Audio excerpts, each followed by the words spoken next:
When the compass spins and points every way, we're not lost, we're just making the day. And no straight lines, it's a wavy design. The Wonky Compass says we're doing just fine. Hello and welcome to the Wonky Compass, the podcast where we embrace the idea that life is not a straight path, and that's okay. It's the podcast about exploring neurodiversity, brought to you by Luca, Skill Builders Academy. I'm your host, Philip Leune, and with me is Cherie and Ashley Heine. Hello. In a few months you won't have to read that, you'll know. That's going to be great. I actually should go and repeat it just in the mirror a few times, you know. Or we'll just, I think everybody also just knows that, and with me we have Cherie and Ashley. I could just do like a recording, Yeah. and just repeat that, but that feels like cheating. It feels like, I kind of have to say it myself. AI robotic voice that people use on the YouTube videos sometimes. That's a good idea. Introduce us. How have you guys been doing? Fine. I feel like today's topic is so in tune with how I'm feeling the last couple of days. So But the winter blues. It's not very good for me. it's going to be a lack of chat. You've got like triple threat there, because you've got the depression diagnosis. Spoiler, we're talking about depression, and you're pregnant. Yes, So in that hormones place, overdrive. and it's winter. Exactly. So, Exactly. She yeah. has to deal with me. Oh yeah, Yeah. 4. Okay. Four. And that's everybody else around me. So yeah. Before we get started, I wanted to tell you guys a story. I thought of a story to tell today. I was actually at a session the other day, and I had to deal with a seizure, right? Which happened, but it was the therapist who was seizing. Oh wow. Yes, and so It's been a bit scary.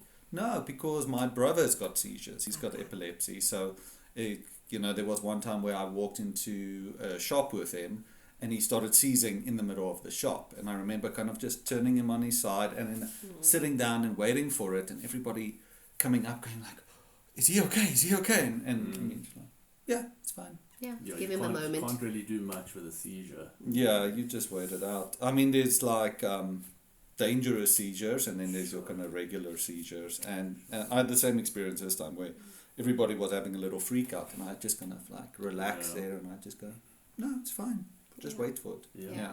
We've had our It's the safest thing to do. We've had our fair share, Yeah, we have. Yeah, that's also a thing that's quite comorbid, isn't it? Seizures. Are you guys seizure trained, like the staff and everybody? Do they know what to So do? Ash is also our paramedic assistant at school as well. So and then obviously first aid training and A lot of all the that staff for have staff. level 1 first aid, etc. So Yeah, we've had to do yeah, that. put them in the Interesting safety things. position and Wait it out. wait it out, and kind of record the time of the seizure. That's important. The length of it. Remove anything from the mouth if there was anything in the mouth. But also be careful of your fingers. Yeah, there isn't really much you can do in terms of trying to reduce the length of the seizure or get them out of the seizure, or you kind of have to wait it out. Yeah. And then they're normally a little bit very tired and disorientated for a few hours and Yeah, stuff. the body takes a bit of a beating during the seizure. Yeah. And I guess it's scary for people who haven't experienced it. Sure. It's It looks not a scary. nice, It looks it's not a scary, nice thing to It see. does look scary. So people panic fairly quickly. But yeah, we've had a few. Nasty ones, huh? Today, the Wonky Compass has taken us into a dark forest filled with twisted trees and moving shadows. However, as we explore this place, we find that it has a beauty of its own. I don't understand my own sentence. Cherie, tell us what you are presenting to us today.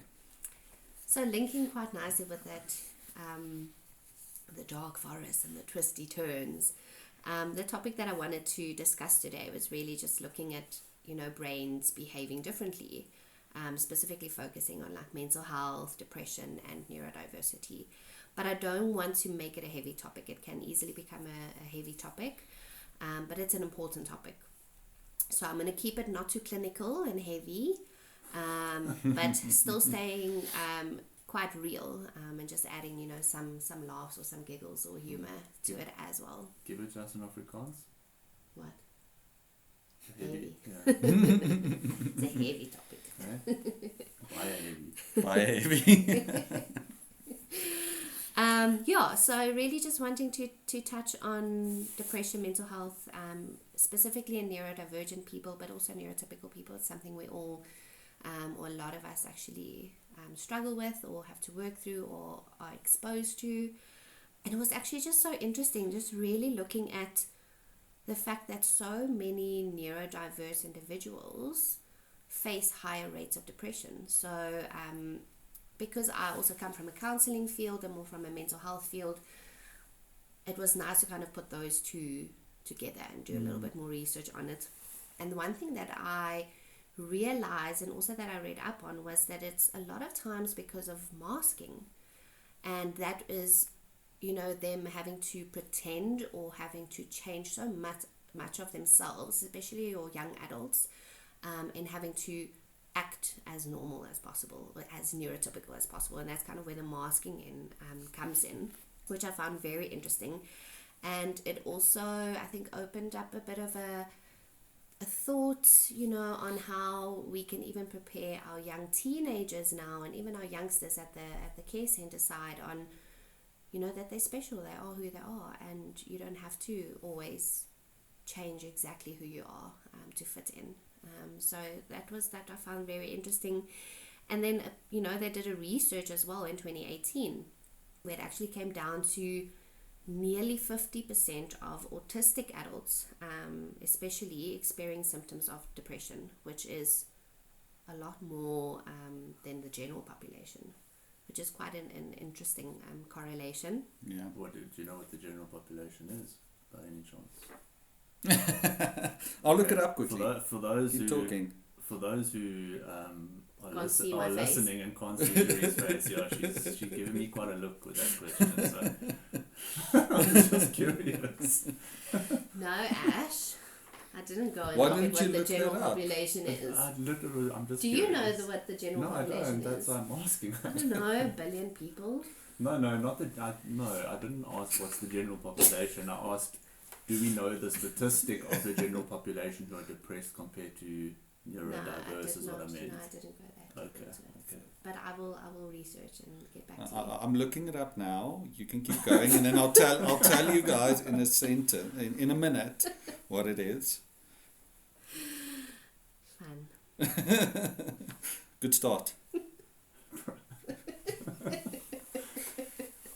I'm gonna get sorted after this Oh, podcast. this is gonna, yeah.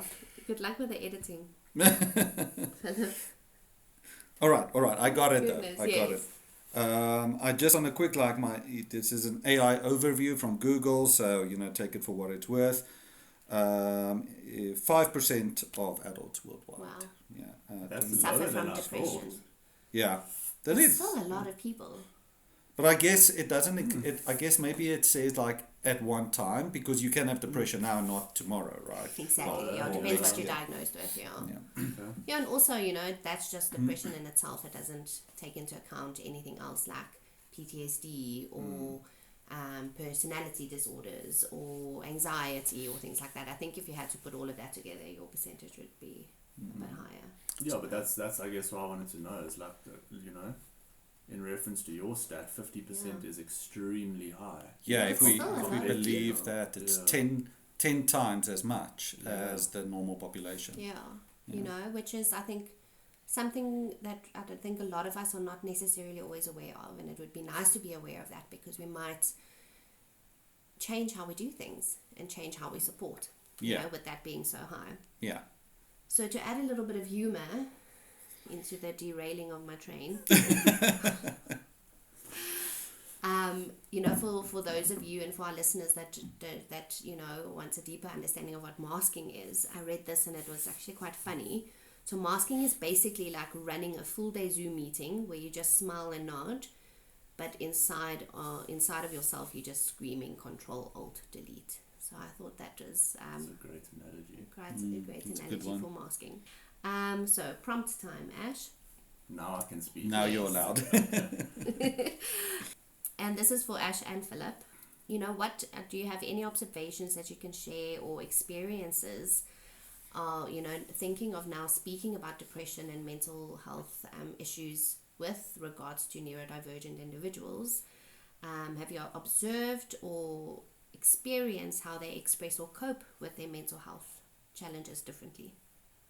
Working with, especially the young adults at the Luca side for the last couple of years, they might not necessarily be depressed, but maybe they just process things in a different way to how a neurotypical person would process things, and they don't understand maybe the nuance of certain compared to a neurotypical person. So I think that would be hard for me to answer, but I think in general they do struggle to process the smaller difficulties in their life, if I can put it in inverted brackets. I think especially from an emotional perspective, right? Exactly, yeah, from an emotional perspective. So like, relationships with friends or girlfriends or boyfriends, or let's say death in the family, or it takes them a little bit longer to figure those things out emotionally than, let's say, a neurotypical person. But whether that's depression or anxiety or just a combination, or it's part of their syndrome, or I'm not 100% sure.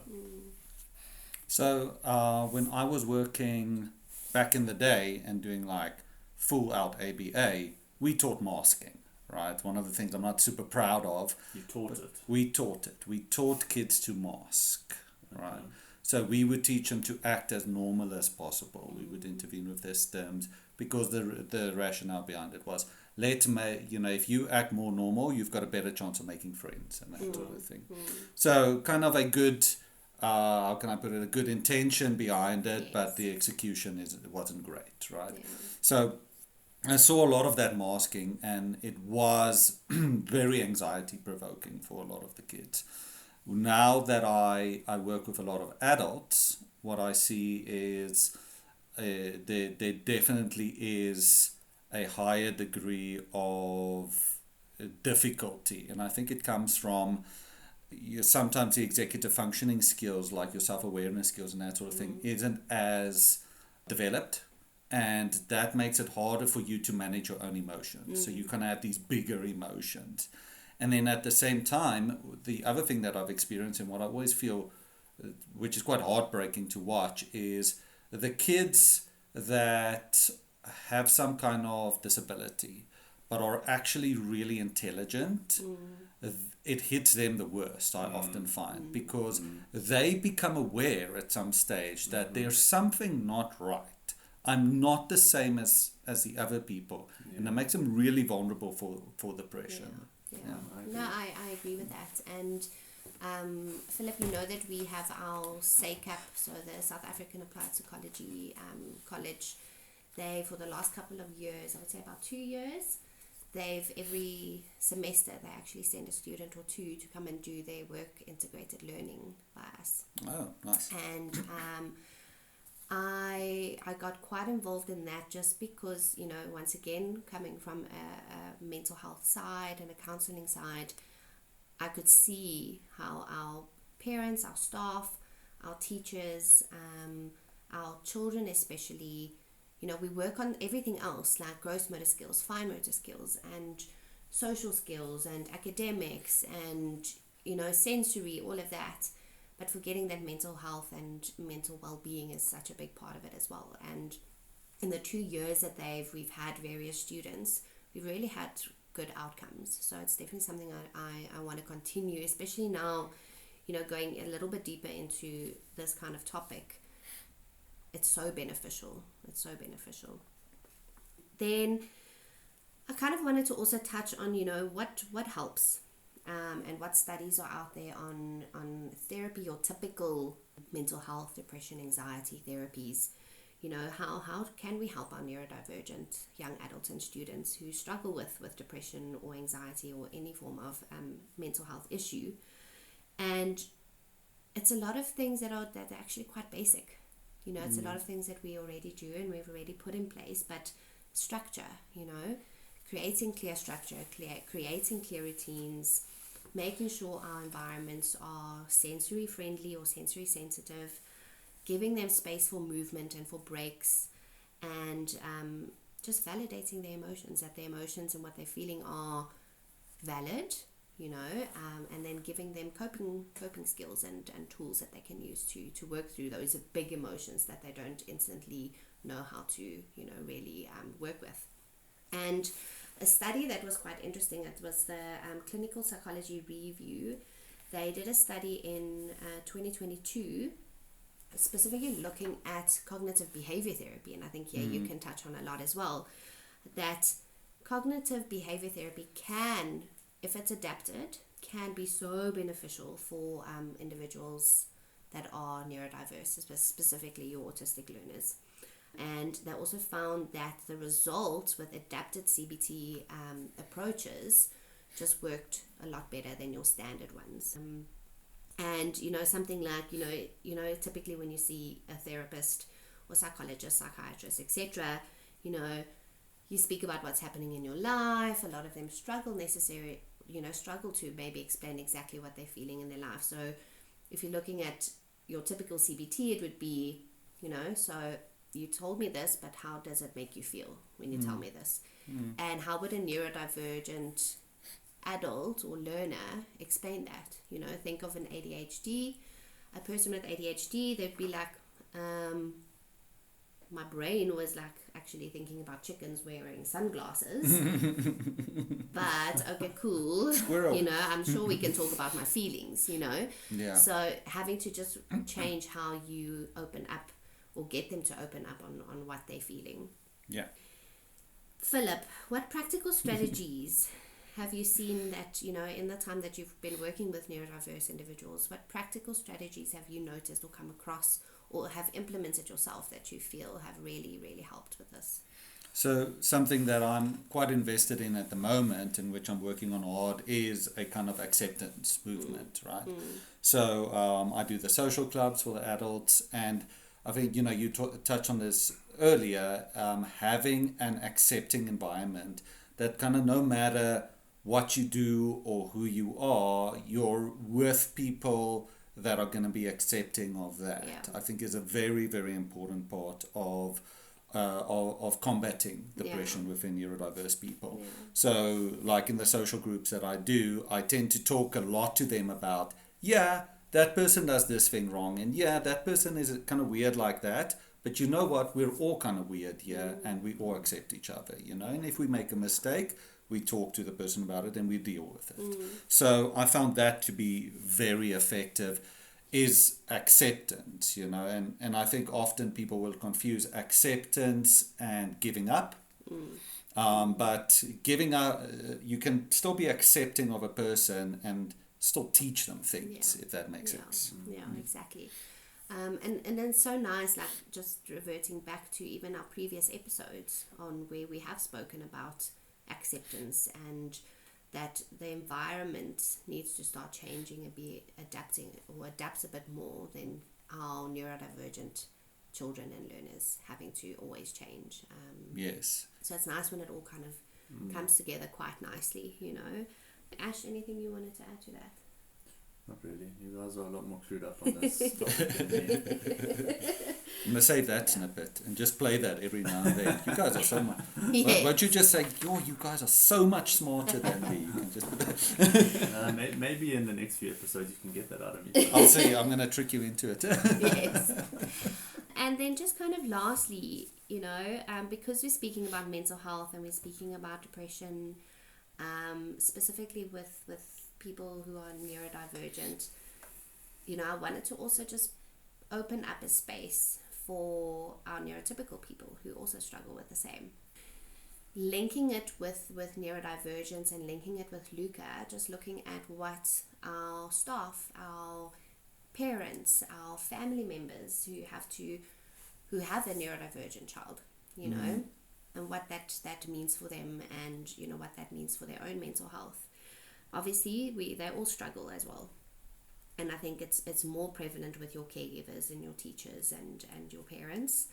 And I think a lot of the challenges or the symptoms or the signs that we see is burnout, compassion fatigue, because you just want to do everything for that person the whole time. Some, you know, feeling some sense of guilt, maybe feeling a little bit unseen, or just feeling like you just always have to be on, you always have to be patient, you always have to be, ready to do the best, which I think is hard, which is a lot of pressure. And I think that's where I'm at currently, where I'm feeling. And like you said, it's and I'll be a little bit vulnerable. At the moment, I feel it. As soon I've got a lot that I am responsible for, and a lot that needs to work, and people that need to be kept safe, when it comes from the school perspective, when it comes from family, when it comes from just our own little household unit. And as soon as another extra form of pressure is placed on me, and we're heading into our mid-year feedbacks now. Ooh, yay. Which are tons of reports and tons of progressions and a lot of that, and I usually do feel a little bit more anxious and pressure during that time. Then I struggle to cope with the smaller things, and then I start to feel, okay, I just have to take care or make sure that everything is right all the time, and then I miss out a little bit on my own self-care, and I kind of find it difficult to find my space in that, or my safe space in that. So that's for everybody. That is how I am feeling at the moment. But it also means that, I could maybe some of our listeners are feeling like that right now, and we can just kind of connect in that we all go through that and we all feel that. But we have to think the first step is noticing that things are spiraling a little bit. Yeah. Noticing it is, I think, the first step, and that is hard for our neurodivergent people to always have that self-awareness of noticing that, things are spiraling a little bit, and then reaching out to your support or what you need. I see a therapist, and I actually have a session this afternoon, and I think the timing is perfect. But knowing that, okay, I'm seeing these signs, I'm feeling what I'm feeling, I need to reach out for support. Might it be for professional support, might it be family, friends, close friends, whoever it might be, but it's important to reach out. Something you're really good at, though, I think, even the last couple of years. Yeah, it's taken knowing when years. you're there. Yeah, it's been a journey.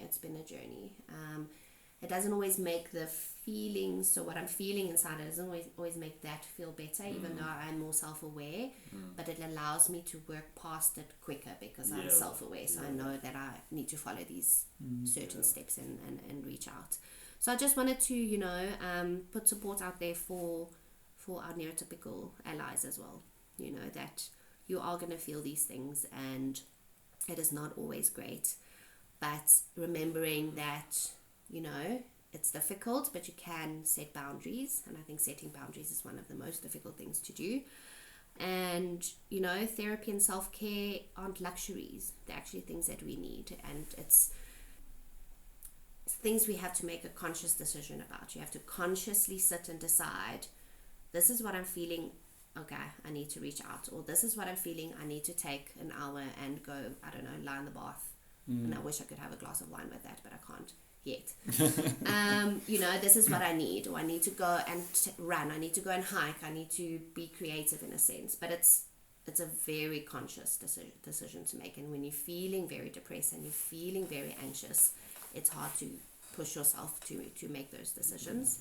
Absolutely. But no, they're not luxuries, they are necessities.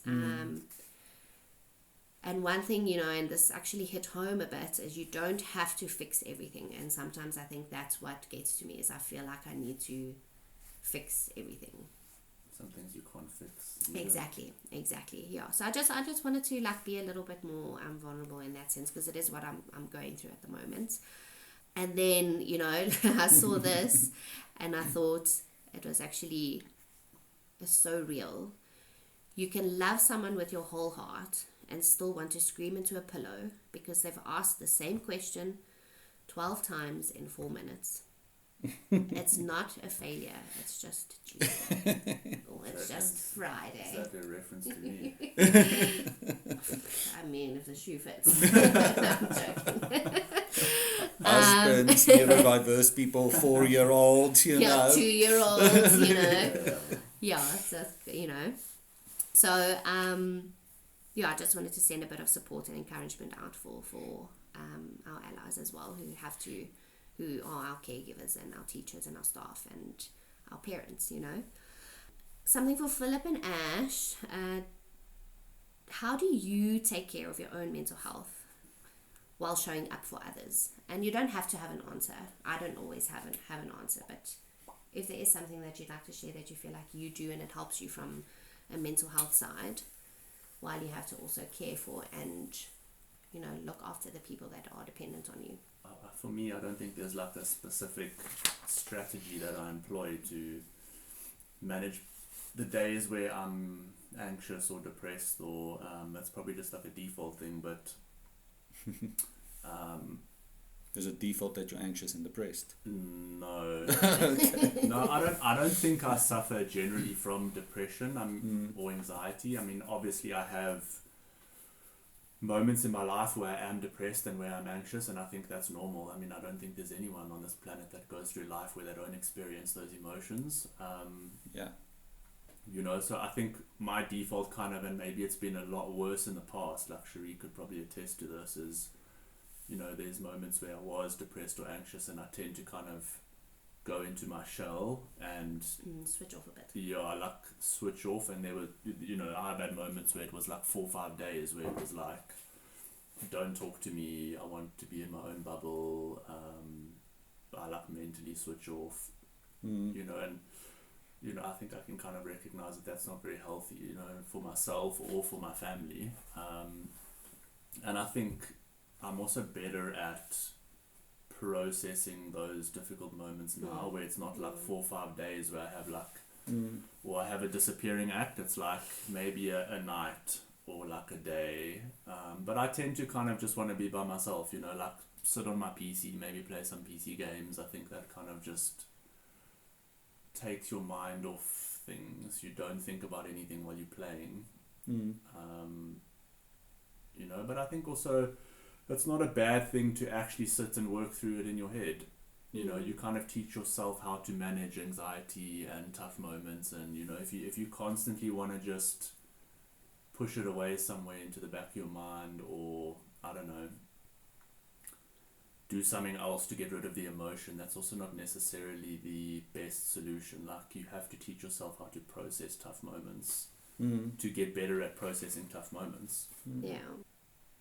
But yeah, I don't think there's any one strategy that's great. I mean, therapy is great. I mean, I think whatever works for you, you know. Yeah, absolutely. Speaking to your partner, your loved ones about it probably helps as well. I know, like, it helps me when I speak to Cherie about, you know, certain things. I think it's a constant... Yeah, it's a journey. It's a constant battle, yeah. There's always going to be moments. Absolutely. Yeah. Kind of like listening to you two, I'm like kind of in between, because I'm very much depressed, right? I've got the diagnosis, and if I'm not actively kind of doing something about that, I can easily slip down. Yeah. Like in the interview that we're going to have later as well, I also talk about that awareness part that you were talking about, of that's a very hard thing for me to manage, is the awareness part of it. I also tend to shut down a little bit. So, but what I've found helps a lot is, one, I saw my therapist 2 days ago, so that does help therapy. a lot. It's not I don't find therapy a pleasant experience at all, to be honest, and I think some people do. I find it very challenging because I have to kind of push through, and some coping strategies that I have that aren't as useful as they used to be, that aren't as productive. But you know, I kind of force myself to do it because I know that it's good for me. But then also exercise is a great one. I don't exercise enough at all, but it's really, really good, and that's it does often, work. Yeah. Oh yeah, often for my clients, I'll push them to exercise, even though I'm not great at it. And then often I'll say to you guys have seen me. I sit in our workshop and I make stuff. I'm also not a very anti person, but there's such a satisfaction in just making something, sitting and making my scary spider that I'm making for Halloween and stuff, you know, out of foam and things. So that sometimes I just do that because that's such a, how can I put it? It's such a cathartic experience that then I've got energy for the rest of the week again.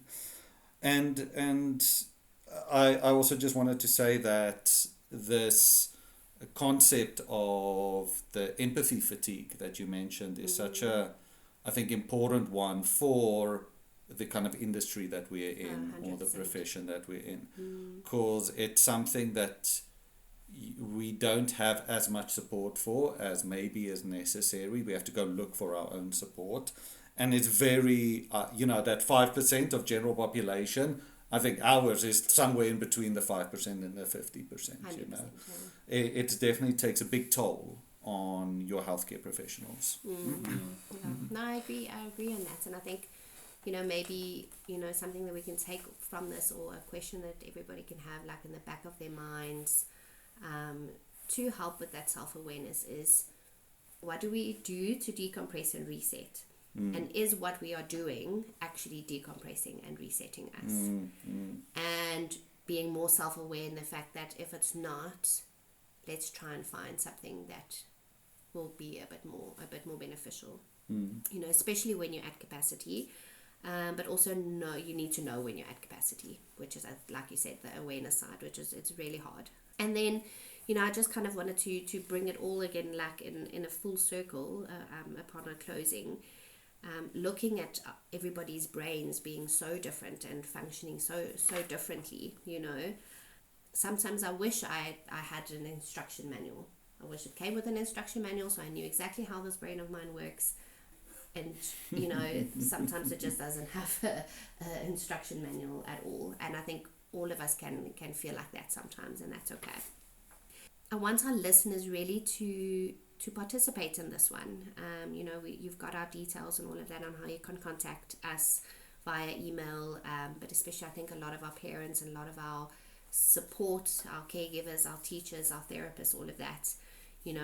I want you to maybe send us a voice note or send us an email and just share any of your weird brain moments or your very difficult times, and let's just all become a little bit more vulnerable, but let's normalize. I want us to normalize the messy, the beautiful human brains, because it is what makes life.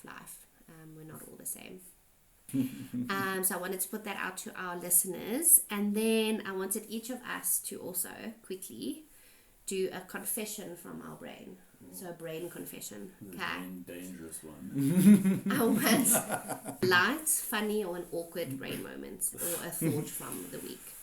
What would you say was like a brain fart moment that I've had recently? That you've had? Yes. Maybe you remember something about me more.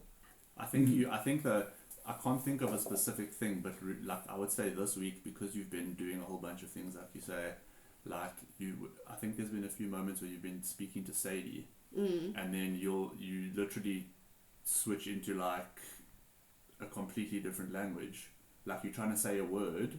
That is true. Either add like 3 letters to the word and it sounds like it's, I don't know, Chinese, Hebrew or something. Like, and then I'm literally just looking at you like, what was that? That is true. Yes. There's been a few times this week where you've done that. Yeah, and Yeah, also like I'm what you've just done now. Your brain just resets in the middle of talking, and then you're speaking gibberish. Yeah. It needs a brain reset. Yeah. Something else that I can actually add to that. And I'm not typically a very OCD person, but I've found when I am under pressure and I'm stressed. So a good example, this is my confession, and thank you for triggering that, is when I mop the floor. Okay. Yeah.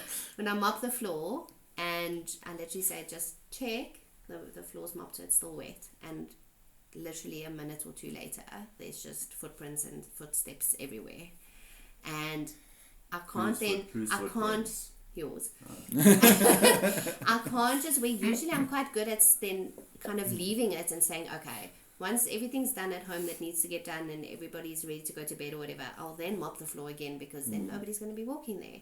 I just cannot, I can't help myself but to go and mop there again, and nobody is allowed to. But in my defense, right? Yes. So like last night, for example, I unpack all the groceries from the car after we get home, but now there's like a few little spots on the floor that she now I'm fixated on and has to mop, which right? I'm never fixated on. But it's now weird. She mops, but then still I'm still expected to unpack all the groceries and put them in the cupboard in the fridge when the whole entire kitchen is wet. Where am I supposed to walk? Yeah. And then when I make a mark, then I get shouted at like, that's a lose-lose for me. It's the nesting instinct, right? That's Yeah, what my could wife be. called it when Yeah. when the kids were small and when she was pregnant, she was nesting constantly. Yeah. This has to be clean right now. Yes. Why? Because it has to. Okay, cool. Yes. Yes. Just do it. Yeah, so I would say that's my brain confession at the moment, because it's things that I don't usually are fixated or very finicky about. But this week I've been especially finicky. I've got a similar one. Guess this is more like a woman-man kind of conflict thing, but I've got certain patterns that I follow in the house because I take a lot of the cleaning responsibility and stuff too. And so I'll pack the dishwasher and I'll do that. I'll replace the milk and I'll clean this area. And it's just, I think my wife's given up because there's certain things like wiping certain surfaces which are absolutely invisible to me, right? It doesn't matter how dirty that You surface just don't see is.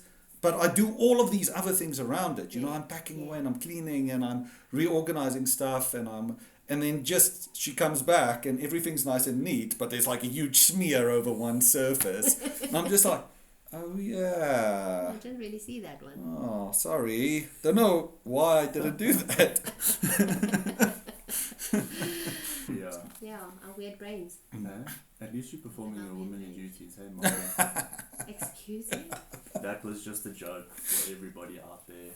Okay. Just it was really just a joke. The listeners can't see her face yet again, Yeah. but it's a similar. A bit of humour in the podcast is always good. Yeah, it is. Very good. So we're going to switch over to an interview now that I had with a friend of mine on the same topic, depression. So that should be interesting.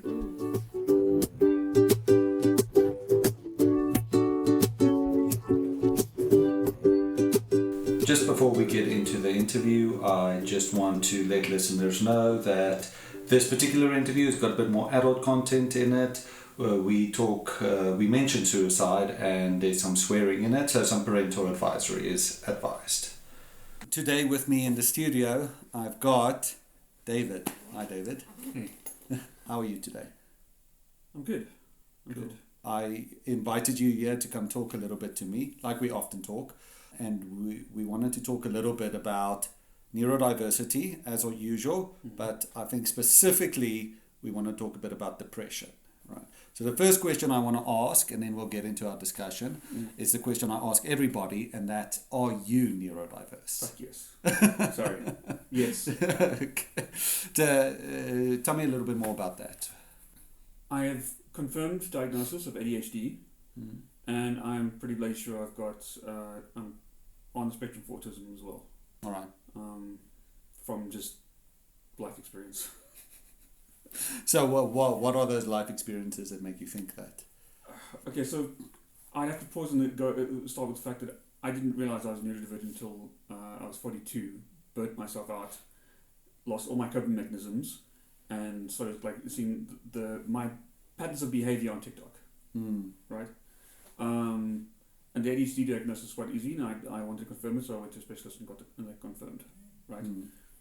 But if you keep watching those videos, you have all the ADHD ones, and you're like, oh, this is matching a lot. And if I look at the way I've had to learn how to interact with other people, it's never come naturally, and that does seem to match a lot with the autism, and like the way my brain works does seem to match with what I assume would be autism. So I haven't got the confirmation yet. So yeah. So you haven't actually gone and gotten a diagnosis from somebody.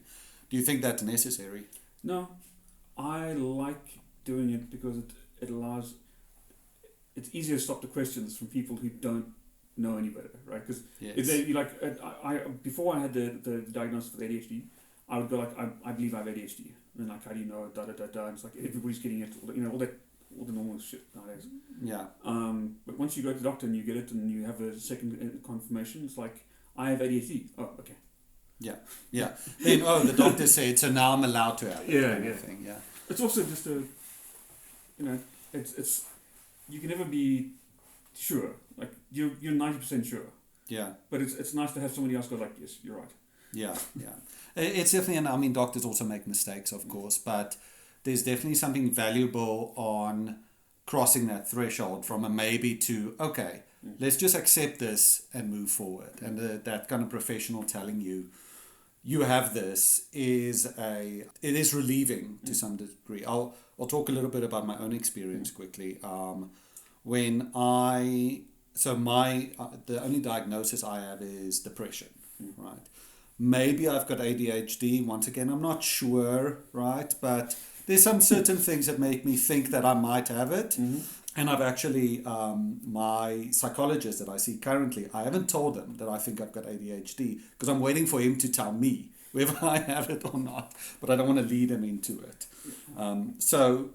But I got a diagnosis for depression when I was like 36 or so. And that to me, everybody said that the experience is a relief, right? It only became a relief for me much later, basically when I got my medication for it. Up to that point, it was a bit of a disaster for me because I felt like, oh my word, I have this, and it's like, it's this, oh, it's been confirmed I am as broken as I thought I was, you know. Well, I'm assuming that's not how you experienced it. No, not it. For my depression component, like it was as much as like all of my symptoms for ADHD, autism, etc., I've had them for years, right?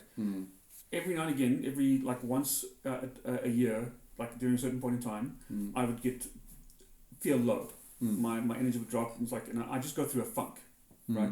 That's what I told myself every single time, right? And then I started seeing a psychologist, and he basically wrote me up for like general depression kind of thing. I was like, oh no, it's just a catch-all. It's just an excuse that you can get the medical aid to pay for the things. And then you go through the stuff, and it's the same. You see other people experiencing and stuff like that, because talking about it was the most powerful thing for me, like about my experiences, right? And I was talking to an ex of mine, and she's like, "That's depression." And I was like, "No, it's not." I'm like, "I just feel down." It's like you're depressed. You have moods, and you like in black, and you think about this, and it's like, because I don't think about suicide, right? It's like it's not all of those darker things. It's not where my mind goes. But I retreat into myself. I struggle to talk to other people. I become very, I hermit, and everything's like just really hard, and and it's like it happens regularly. But so finding out that that was actually what it's depression. It's like, oh, okay, and it's a thing, right? It's like this isn't just me not pulling out my bootstraps in the right way. Yeah. This is an affliction. This is something almost external of who I am that is afflicting me. Yeah. I'm going to jump forward a little bit, right? Because like, go for it. One of the big things for myself was with all the mental components, right? In every aspect, I feel like awareness of it is incredibly powerful, right? Being aware when I'm having a bad ADHD day is so powerful, because instead of just experience it and going through like this thing that, oh, my brain's fucked and you cycle down, right? It was like, oh, I'm having a bad ADHD day. And then like it almost immediately went away. It was like, it was dark. But with the depression, I've been going through, I had a heavy depression in December, and then I've been cycling through it. And I had a wobble recently. And realizing that I was in the wobble, I was like, oh, I'm feeling depressed. And jump forward a little bit, I went through another resolution, like kind of leveled up with my understanding myself. And I thought I'd be happy, right? Because I was feeling so great, The next day, I'm hit a cycle depression, and I got so fucking annoyed with myself. And then you remember, my brain doesn't create dopamine the same way that everybody else does. The depression is a natural component of this kind of thing, right? And it's like, oh, this is what I'm experiencing. And I can take measures to pull myself out of it faster. Yeah. Right? Or even understand that I'm in it, as opposed to just sinking under like the miasma, just shit. So it's almost like techniques that you've created for yourself that, when I realize I'm in depression, then I start implementing these things that can get me out of it faster. In my experience, that's still really hard to do. Oh, yes. because when firstly the realizing depression. Yes. I feel like you're a bit further on that journey than I am. And I've got a similar story of my wife, Lauren, needs to tell me when I'm depressed because I just won't pick up on it and I won't take the time to self-examine, right? Whereas on her side, she went through a bunch of experiences, went to a psychiatric kind of facility, had psychiatrists, had psychologists. So she went through this whole situation in which she learned what her diagnoses are, what she's experiencing, and she is much more accepting of that and will say things like, I'm having a bad day, I'm feeling depressed, blah, blah, blah, which I just won't say naturally. And I think she's also got a leg up on dealing with the situation. But even then, when you're depressed, it's like, oh yeah, I know I'm depressed. Well, whatever, I guess I'll just sit here, Yeah. One of the kind of signs that I've picked up on my own depression is if I'm sitting in front of my computer and I want to play a computer game and I'm looking at the 300 Steam games that I have on computer and none of them are appealing to me, then I'm like, cool, I'm probably there, Where when I can't find joy out of 300 different types of games, Yeah, and so maybe that's an interesting direction to go then, is that kind of overlap between other neurodivergence and depression, because I think a lot of people, depression is a little bit of a issue of our times, right? Lots of people have it, but I think people with neurodivergence, such as ADHD and autism, tend to have that a little bit more. And you and I, we move in similar circles, and I seem to see that in a lot of the kind of weirder people that I like to hang out with. What are your thoughts on that? No, 100%. In some of them, you can see a direct correlation, right? Mm-hmm. If you take something like ADHD, one of the problems with ADHD is, right, you struggle to create your own fucking dopamine, right? You don't have the same ability to generate those chemicals which make the brain go, yay, right? Which leads itself straight into that idea, the thing of depression. It's like, it's your brain's not making the happy chemicals. It's why it's one of those easy comorbidities of depression and ADHD. They work so well together because they have a similar same point in your brain. Yeah. Right? Yeah. When my brain went off on the one thing because like a lot of people that we hang out with are nerds and geeks and such, right? That's right. Yeah. Which tend to be, at least historically, outcasts in society. People who are different, right? Yes. Which means that like you are more prone because you don't get to meet people that give you the feel good chemicals, right? It's like you don't have the same kind of connections with people, right? Until you find your people, and then it becomes a lot easier because you're dealing with people. Yeah. Right? I think autism is one of the probably the same kind of thing, right? Because you struggle to deal with other people. Yeah. You don't understand other people, therefore you can't do the communication as easy, and you have to learn everything, right? Yeah. It gives you a distance from other people. Yeah.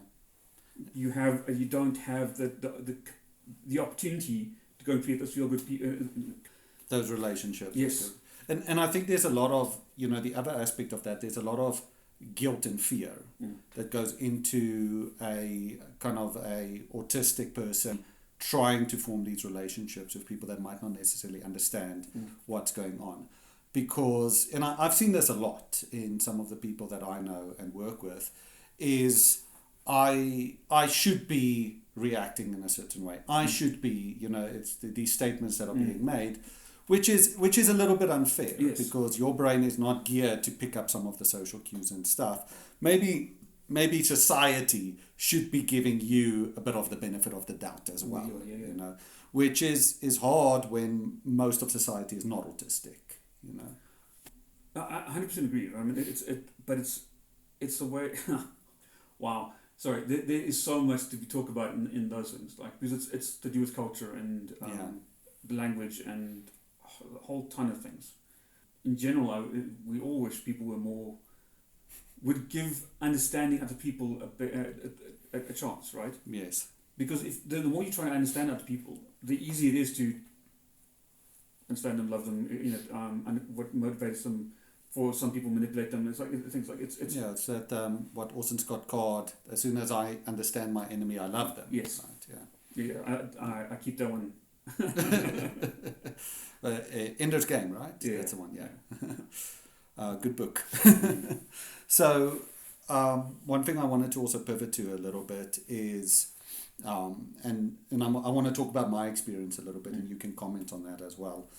Recently, I've been trying to write down stuff to form that self-awareness. So I should be sitting down and writing down about me, right? I absolutely hate it. It's the worst. I can't stand it. I have to be forced to do it. I have to force myself into there.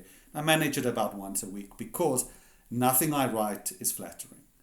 And it's really looking into this kind of thing that this avoidant behavior where it's such a dark place sometimes inside your own head that looking in there is such an unpleasant experience that why would you ever want to do that? Is that something you experience? Yeah. It's a weird one. There's okay, so I've done a lot of therapy, right? And a lot of it is learning how to come to terms with yourself, right?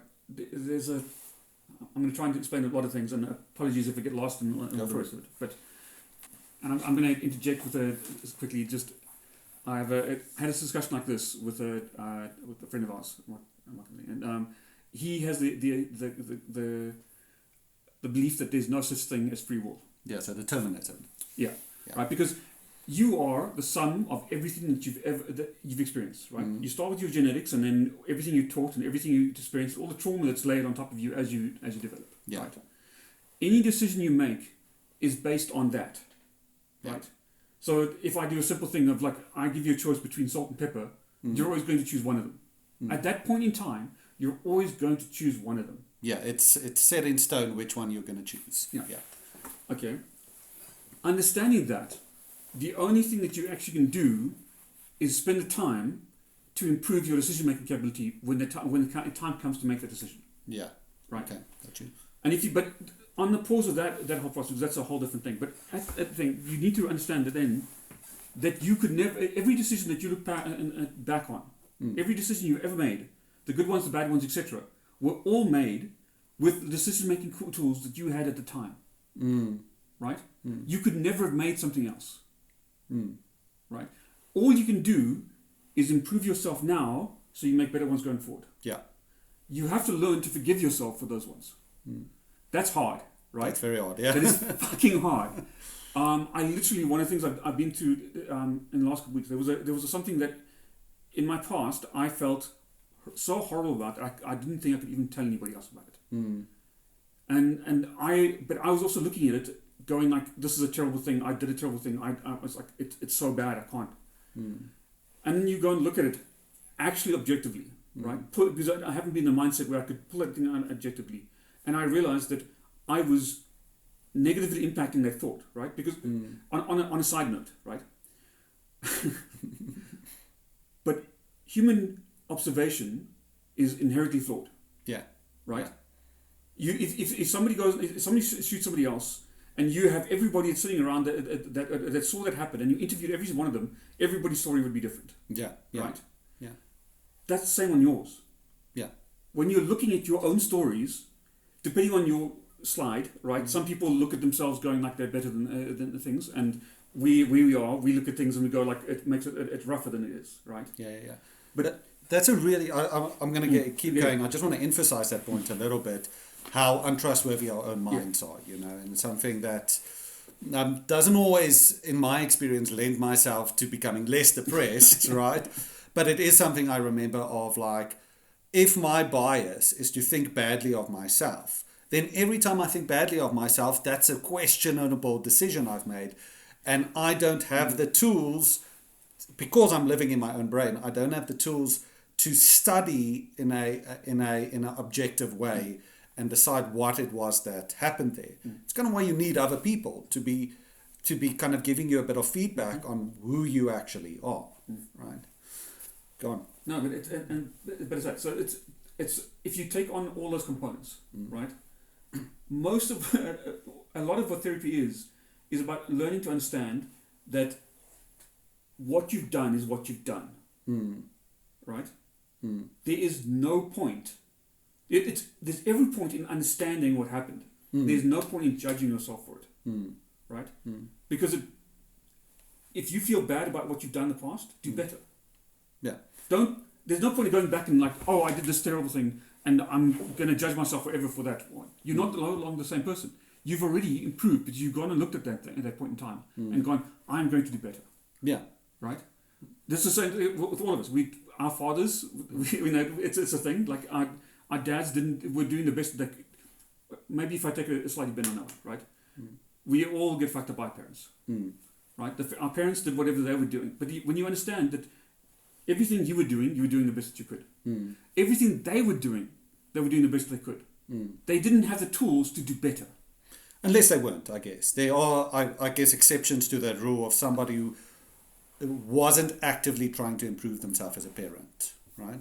Even on that, Yeah. right, as horrible it is, and as terrible as it might sound, they were still doing the best that they could at the time. Right? At that point, they didn't have the capability of trying to do better. So they couldn't make the decision to do better because of that kind of determinism, because of where they were. That's what you're saying. Yeah. Okay. It's horrible. I take it to an extreme, and I won't go into the politics on this one. But there's some people in history that you absolutely want to despise, right? You want to hate that person but you have to understand that person is the sum of their parts. Yeah. They went through trauma and shit and stuff like and things and how they were raised, etc. That led them to that point. And they were doing generally the best.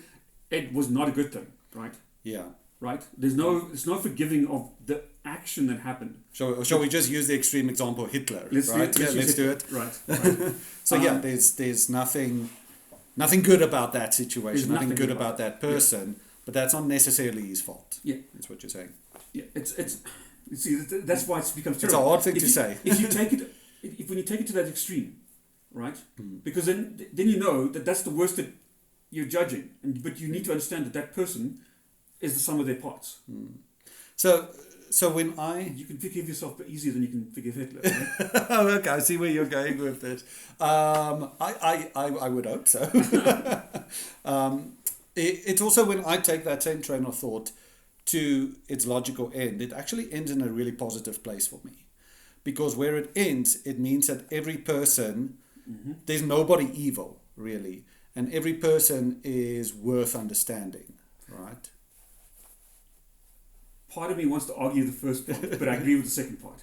Right? So if you, one of the kind of areas that I think that whole train of thought, that whole philosophy touches on very closely is the justice system, right? Is if you've got a murderer or a rapist or something like that, right? That person's done a horrible thing and they should not be allowed to continue to do more of those horrible things, right? But locking them away and giving up on that person, to me, seems like a bit of a waste of a very sophisticated organism / machine, right? The human being. So approaching that from a perspective of, cool, let's see where we can get you. Let's see if we can make you recognize the mistakes that you made. Now you can feel about it. And if you can, that's wonderful. It doesn't necessarily mean that we should allow you back into society, but maybe there's some level that you can get back to, you know.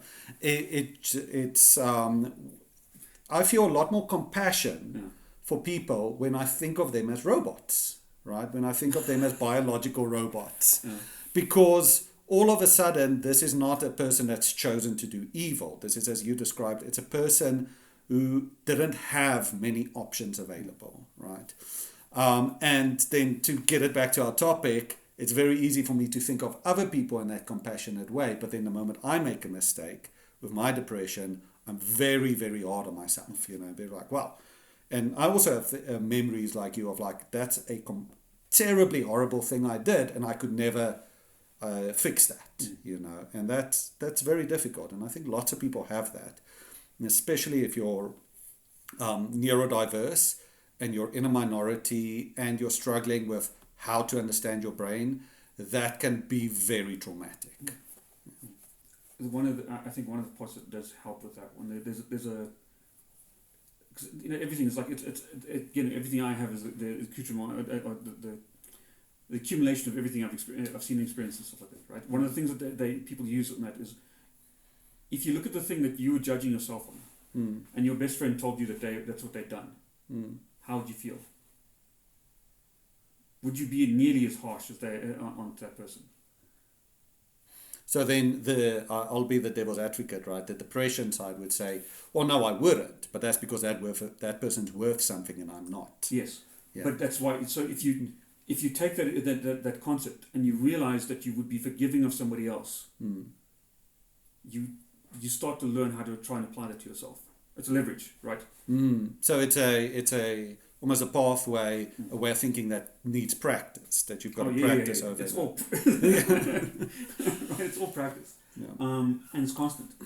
So let me just go in there a little bit too, because once again, I think that's an important point that listeners should also just think about is there's, even with medication and even with psychiatric help and whatever, there's no easy out, right? And if anybody tells you there's an easy out, they're lying to you and they're trying to sell you something, right? It takes a lot of work, and we have the situation where, for whatever reason, through our environment or our biology, we're born with brains which are unfair.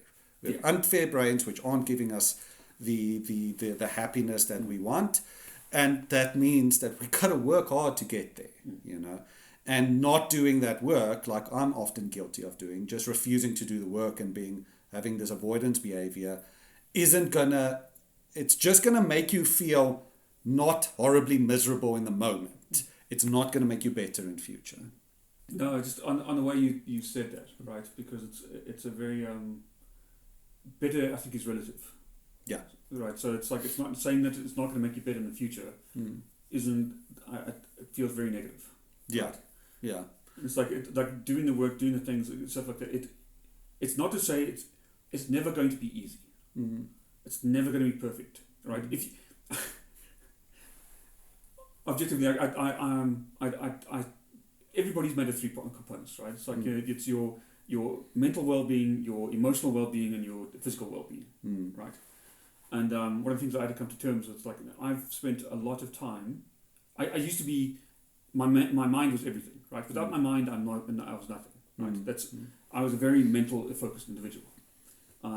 Thanks to some exercises and such, I've had to do a lot of work on myself, and it's like I think I'm getting to a pretty good place, like, emotionally, right? But like, it means that I haven't been focusing on improving my mind, so I feel like it's left. And then I realized during my depressive episodes, I've now lost all the physical training that I was doing to myself, and like, where I was getting to a place. Right? I'm never going to get that perfect. If I did, I'd ascend. Yeah. But it's a case of, it's never going to be perfect, and that's okay. Yeah. Right. That's part of that acceptance, right? Which is such an important aspect of the treatment. Yeah. I think, once again, I want to emphasize that point of you're looking at yourself holistically, because exercise is one of those things that, for whatever reason, we take very for granted, but it's such a powerful thing, right? And honestly, at least in my experience, 50% of the work is just to freaking get some exercise in, just to go for a walk or go to the gym or do whatever exercise you want to do. Once you have that, you're already halfway there, it's because you're working with the whole system, which is your body.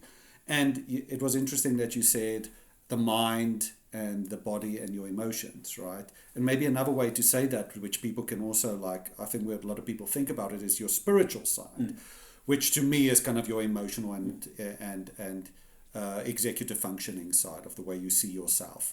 And so those are, I just wanted to point out that's a word that I think some people would also use, is your spiritual side. Yeah. Well, what else do you want to, so there's hopefully lots of people listening to this, right? And really we're having this conversation to try and help people who are listening to this podcast through listening to us and realizing they're not alone, that they're going through everybody's going through something similar, and that there are solutions out there and there's ways to go forward. So is there anything you kind of want to say to those people? It's almost something for yourself as well, and something I'm coming because There's something you want to say to me? yeah, well, but it's something. So if I go for something like myself, right? It's one of the things I've realized. You can't change somebody else's mind. Right? It's not physically possible to go and change somebody else. You never any arguments you're going to have. I mean, I can open up the skull and I can put some electrodes in there. I get your point. But that's the extreme you would have to go to. Yeah. But even in that, I actually have an answer for you. But it's a case of, but there are certain things that people are going to resonate with, right? You're only going to absorb what you resonate with, right? You need to try and find the things that are going to resonate with you and take you on the journey to where you want to get to, right? Because I literally have I'm chatting to somebody at the moment, and it's like they're in a very depressed. Not you. They're in a very depressed state. They've never managed to let go of the loss of their sister, their mother. They're going through a divorce at the moment. And they've got all this stuff, and we had these conversations. We had these intense discussions. And every now and again, I see them like learning how to like let go bits and things, but it's in tiny increments, and then they'll jump right back to where they were, right? Because I'm trying to communicate with them and trying to draw them to, they're not ready to get to, right? And it's going to be like the thing with everybody, right? What you need to do is how to get that next point of. It sounds so weird, but it's like what spiritual people talk about all the time. Like, raising yourself to a high level of unconsciousness. But it's finding those ideas that resonate with you that you can see value in improving yourself on. Yes. Right. And kind of the words, whatever word you want to use for that is fine if that's what's going to get you there. For your own personal well-being, go ahead and follow the path that you need to follow. Right, there's some paths I think very clearly are not going to lead you to more happiness. Like a extreme example would be like too much drug use, for example, is not the chances of that leading you back to kind of a healthy place is very low. But everybody has their own journey to walk, I think, is what you're trying to say. Yeah, and looking for it, right? The two biggest things. Right, is one, awareness of where you are. Take the time to sit and understand where you are at any point in time. Right, when you get confused or messy, or it's like your feelings, just take the moment to like literally breathe and work out what the fuck you're going through at the moment. Right, because the understanding of where you are at the time is fucking huge. Yeah, you can't move, right, if you don't know where you are. Yes. Right. I literally had because That's a good analogy. Yeah, I was sitting going like I burnt out again, right? And I was looking back, going like I can't get to where I was, right? No matter what I try to do, I can't get to where I was because I keep comparing myself backwards until I realized it doesn't matter. I'm here because I'm here now. I can go and do something else. I can do 10 push-ups. I can go talk to somebody. I can make right now. If I keep comparing to what I used to be able to do, I'm never going to get there because I'm not moving forward, right? Yes. I'm not moving forward. Yeah.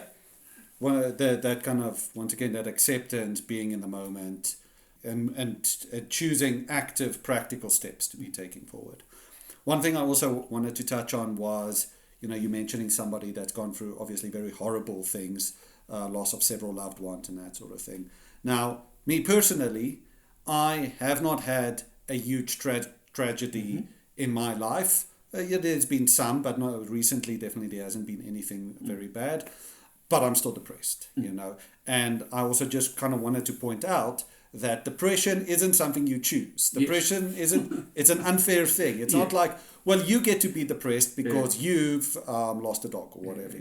You get to be depressed because of this. You don't. Your life is fine. You didn't lose anyone, so you don't get to be depressed. That's not how depression works. Depression isn't picky. It's gonna. If you've got it, you've got it. And that's the reason you're depressed has to do with your brain. It doesn't have to do with your circumstances, though sometimes your circumstances Can affect- really can Yeah. not help the situation. Yeah. Right. 100%. All right, David. Thanks. That was a very good conversation, I think. Anything else you want to add? I was just going to add it, but no, we'll do another time. Maybe. The first part is the awareness, and the second part is, everybody. I know a lot of people that when they're in those states, you want to jump to the high, like the next highest thing. And when people go and looking for a way out, you sometimes, I won't say overreach, right? Yeah. It's about finding the things that resonate with you, that you can actually do. Yeah. Because if you're trying to do something that your brain's not going to accept, you ain't going to do it. Yeah. That's a good place to leave it, I think. Brilliant. That's what resonates with you and what's going to get you better. Well, better, I shouldn't use that word. I use the word again, better. That's too judgmental. What resonates with you? We'll leave it there. Okay, thank you, David.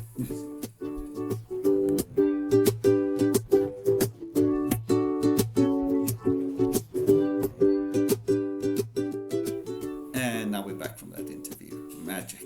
All right. Yes, the magic of Recording. theatre. Cherie, thank you so much for sharing with us today. Not a problem. Being vulnerable and all of those things. It's wonderful. Can I just say, you presented the podcast really well when it was your turn to ask a question. When it was my turn, I asked one question and that was it. You ran the whole podcast. That's how I do things.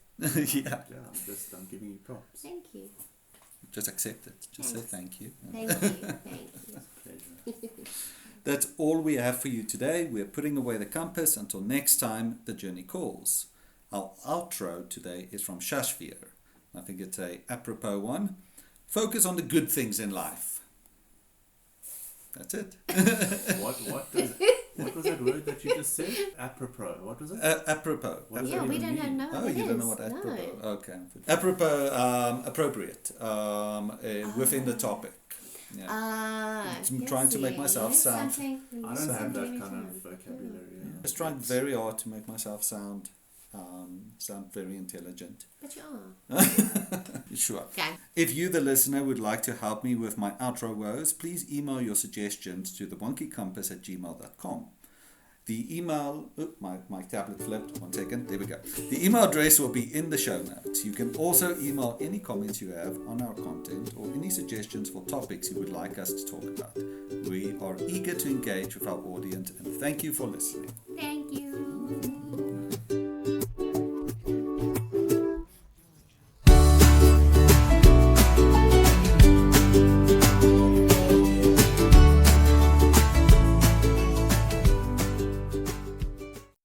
Yeah, I'm just wish. I think with my frame of mind at the moment, it's going to be a dangerous weekend. For Yeah, me. I think I need to be a bit careful. Yeah. You see, this is my problem, Philip. When generally, like, she'll agree when Cherie's in this kind of mood, I tend to like subconsciously push more buttons, which is not a good thing. That drives me mad. Yeah. It's fun though.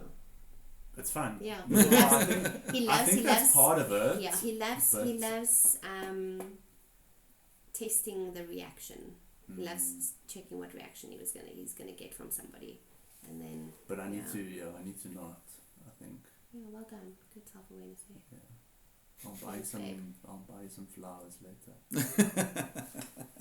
It's on Philip. It's recorded, right? Yeah, it's recorded. Yeah. We'll check next time. We're gonna hold you on that. Just like completely threw me over my trajectory Sorry, here. no, I was just curious on the difference in the. Wait for your prompts, Ash. Okay, sorry. The prompt is not up today. Sorry. You're not allowed to talk. But it is especially cold today, though. Yeah, well, winter's just not a nice season. It seems pointless. It seems pointless. Everything needs a rest. Plants don't get to sleep, so they get winter. Yeah.